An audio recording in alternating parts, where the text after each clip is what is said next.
like, man, a couple years later, the Drake situation, all those vocals, those ghost writing, what they call them, reference tracks, I had those. Right.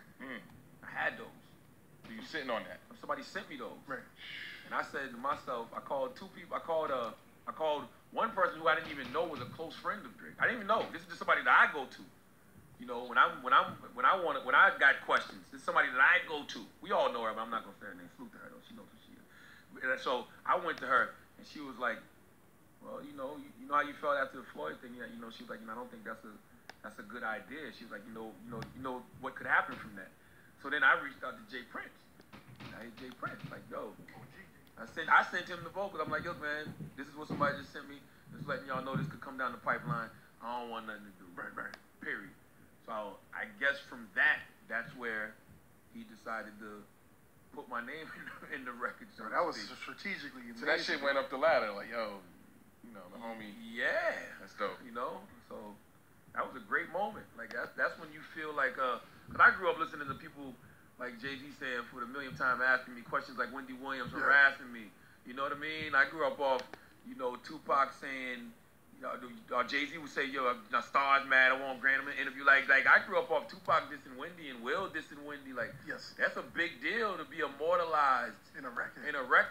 And I still say Back to Back is the top 5 diss track of all time. Simply because of the effect. You've like, never seen something like that ever. That was the first time a record created those kind of memes. Like, you see it all the time now. Like, Remy comes out with Sheetha. Absolutely. Remy comes out with Sheetha, you see those type of memes. You see it now. But back then, you didn't see that. Like, that was the first of its kind. So that was just a dope moment. The Floyd Mayweather thing, is that the only time you ever said to yourself, damn, I might have gone too far? It wasn't even that I went too far. I just felt bad. Right, but feeling bad means, to me, if I feel bad, it's like I shouldn't have did that. I went too far. You know what I mean? People make me feel like that about Lil Mama. Right. You know Looking back, man, do you feel bad about that? Hey, I'm gonna tell you why I don't. Because I'm an ass. I can be an asshole by mistake. Of course. And we was sitting in the bar, me, Angela Yee, and Claudia Jordan. Angela looks at her phone and she goes, "Oh, Lil Mama wants to come on the show tomorrow." I'm drunk. I go, "I'm gonna make Lil Mama cry." I swear. I was bullshitting. I just said that. I was just bullshitting. You put it out in the universe, right? And then Angela goes, well, she knows you like to clown her. She wants to make jokes back, whatever. I'm like, all right, cool. We going Jones. She from Brooklyn, right? Whatever. Lil Mama Ken Jones. So when she came in, I'm on it like that. You ready? You game ready. I got jokes. You game ready. And she tried to fire something back. Mine was just a little bit better. And then Angela comes, God bless the dead, bringing up her deceased mother. And then that's when the Waterworks came.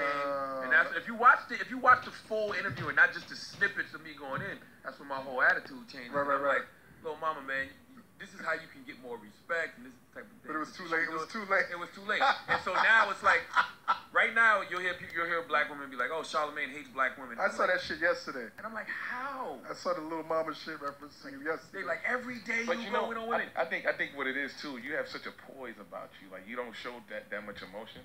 Yeah. So that might come off as like, oh, he just in his moment. He don't give no fucks. That's true. But you just pay attention to everything. I think that's what.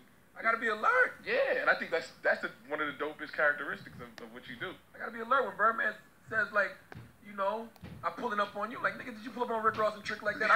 Oh, that was so sharp. I gotta be alert.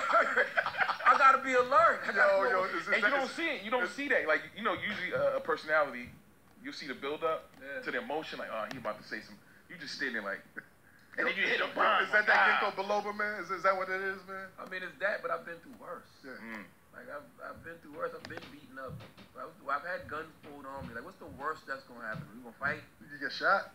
You get shot? I mean, please don't put that on me. No. Yo, you a bad motherfucker. You shoot me in the studio.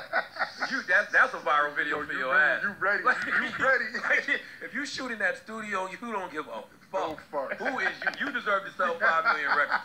Like it's the 90s and you're getting rewarded for violence. Like if you shoot in the studio, shit. With all them cameras, man. What? Listen, man. We could go on forever, man. Yo, man. What?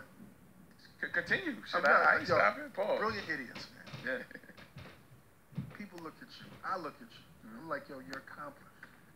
I'm saying all these other media platforms. Why invest so much time in the podcast? Podcast world is booming. Why not? You know, and the podcast is a platform that we own. Yes. They can never fire us from this job, Jack. Yes. They can't fire us from the podcast. Yeah. It's our shit. I got no jobs right now. That's what I'm saying.